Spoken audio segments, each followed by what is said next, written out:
Hi there, it's McGuire again. Hope you liked the intro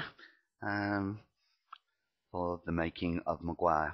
This is chapter 1, and it kicks off with a poem I wrote some years ago. Chapter 1 of the Making of McGuire. The poem is Choices. Let's get the volume right. Choices.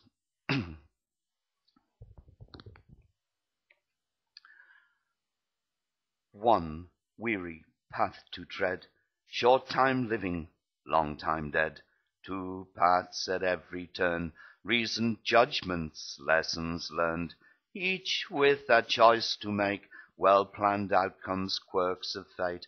One man's rise, another's demise, choices made with open eyes. Fiction's factors, lies instead, grasping, twisting, hanging threads, running, scurrying, lost and found, missing people, walking round. A sigh, a cry, a passer-by, an alibi to justify. History changed at speedy rate, one man's choice, another's fate. Hearts beat in time with time. God gave this life of mine, one life to call my own, to share with others, be alone. One weary path to tread, short time living, a long time dead.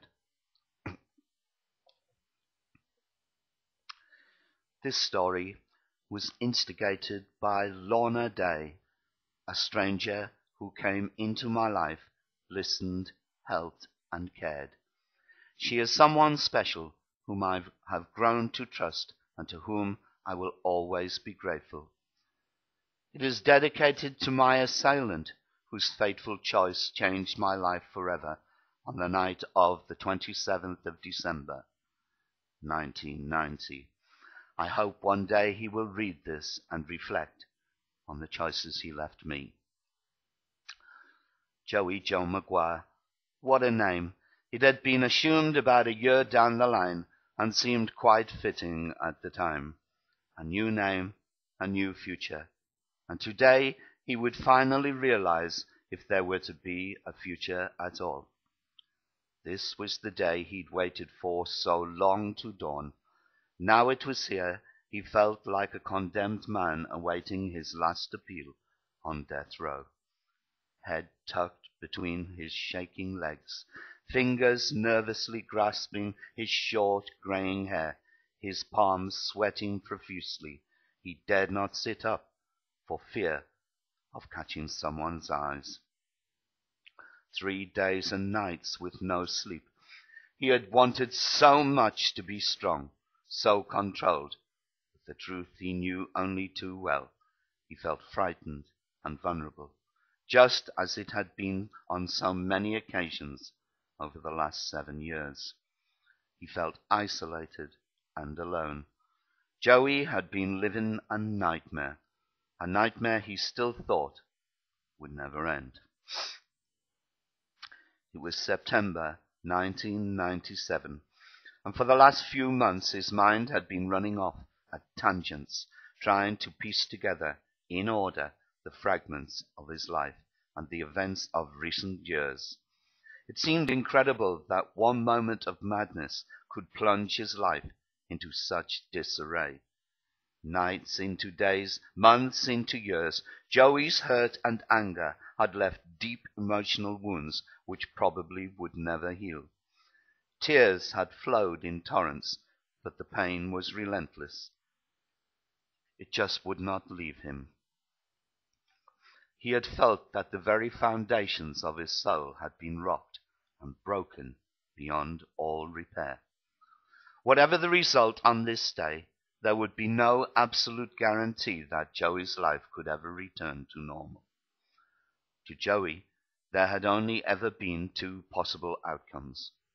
A good result could provide a chance to rebuild his shattered life. A bad result would leave him with only one course of action: suicide. He was quite adamant that if it were the case, he would find from somewhere the courage to carry out this latter option. He knew in his heart that the loneliness and isolation he'd endured for so long would ensure that he had the ability to take this final, dignified option. Post-traumatic stress disorder had been diagnosed from the offset, which in turn had rendered him unable to work since that tragic day. Poverty had reared its ugly head and crept upon him, slowly eating him away from the outside and from within, leaving him empty, disillusioned, and overcome with hopelessness. His dearest friends had long since turned their heads, and in his depressed state, new friends had been hard to come by. Yes, Joey Joe McGuire was all alone, even now, in a waiting room full of people. Joey had started to drift, almost ignoring everything and everyone around him. He was aware of his solicitor nervously popping in and out of doors, presumably putting the final touches to his case.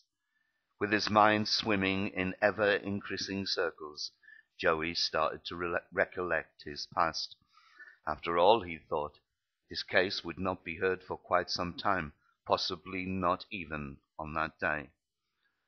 He retired into himself, searching the annals of his mind, trying so desperately to understand the reasoning behind it all. He'd been doing this every day for a long time, to no avail.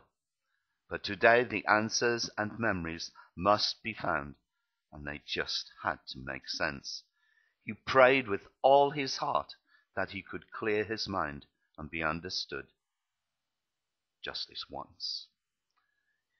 Getting understood was a huge problem, and he knew from experience that people only relate to things that are staring them in the face. If only he'd been left with visible scars that people could see, things would have been much easier. Joey had reluctantly become aware that the majority of people approach problems of the mind with caution, misunderstanding, and apprehension. An in note. Who is Joey Joe McGuire? Joey Joe McGuire, real name Russell Thompson, had been born the only son to his mother and father. He had two sisters, Leslie and Joanne. His formative years had provided a working-class socialist background, as common now as was then in the north of England. His childhood had been happy, fairly uneventful and austere, quite understandable for the times. Being small in stature, he'd had to fight hard in the pecking order at school. His shyness did not help, which led him to developing fairly late academically. However, just in time, he began to achieve and was one of two boys from his school to pass the examinations to attend the local grammar school.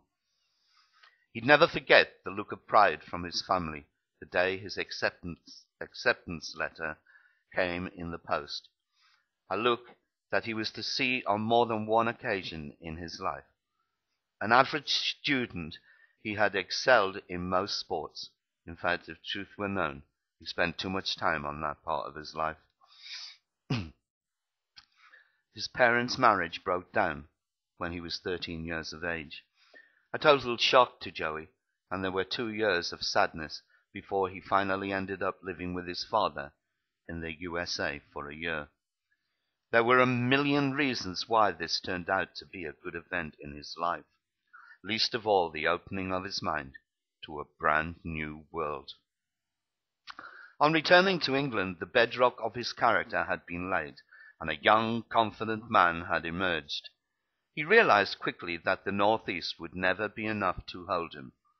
After America, his hometown of Newcastle felt dark, dismal, and boring. He could see no future. His thirst for achievement and adventure had been awakened, so he had spent his days searching desperately for a way out of his predicament. His decision to join the parachute regiment seemed like a foregone conclusion.